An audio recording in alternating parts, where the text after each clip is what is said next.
The American Cemetery at Saint-Laurent on the sea, overlooking Omaha Beach in Normandy. Richard Volbrock of Illinois. Comrade in arms known only to God, an unknown soldier. Ephraim Lowe of Pennsylvania, New Jersey, I guess. Chester Tenhagen What of unit Virginia. is that, man? 86 Battalion. Claude Cole, 90th Division of Arizona. Joseph Slovak of Pennsylvania, 29th Division. One of the assault divisions. Russell Woodward of the 29th, and Harry Ramsey of the 8th from New Jersey. Willard Klaus, 82nd Airborne from Kentucky.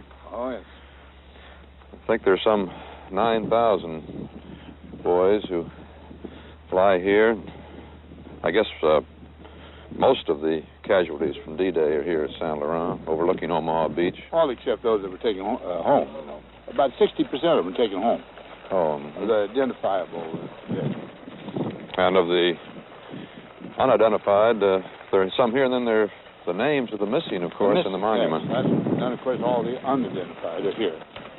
1,500 missing who never were found from this That's called area. the Garden of the Missing over there, and the names are all on the wall on the other corner of the cemetery. This cemetery, Saint-Laurent, includes all the D-Day casualties, most of those back in through the Normandy fighting, I suppose. Up until we broke out. That's when the quartermaster put these temporary cemeteries in. They were gathered in here by the American Battle Monuments Commission, up as far as down to San Lo and in that area, for the breakout. And, of course, this is just one of cemeteries that stretch from here around the world, really. Walter, this D-Day has a very special meaning for me. And I'm not referring merely to the anxieties of the day, the anxieties that were a natural part of sending in an invasion where you knew that many hundreds of boys were going to give their lives or be maimed forever. But my mind goes back so often to this fact. On D-Day, my own son graduated from West Point. And after his training with his division, he came over with the 71st Division, but that was some time after this event.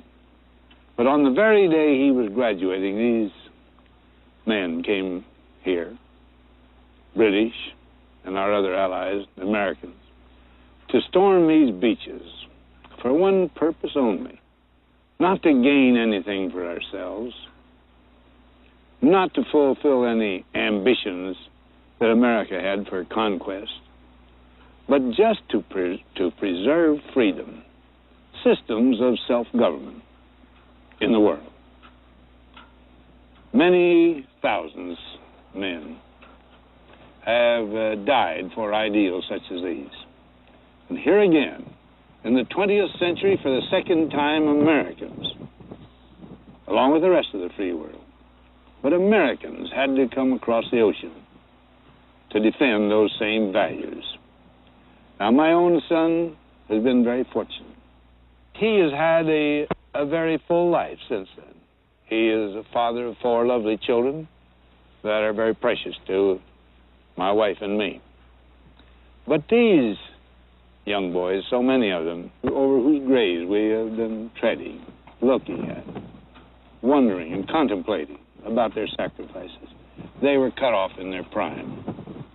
They have families that grieve for them, but they never knew the great experiences of going through life like my son can enjoy. I devoutly hope that we will never again have to see such scenes as these. I think and hope, pray, that the humanity will learn more than we had learned up to that time. But these people gave us a chance, and they bought time for us so that we can do better than we have before. So every time I come back to these beaches, or any day when I think about that day 20 years ago now, I say once more, we must find some way to work to peace and to really to gain an eternal peace for this world.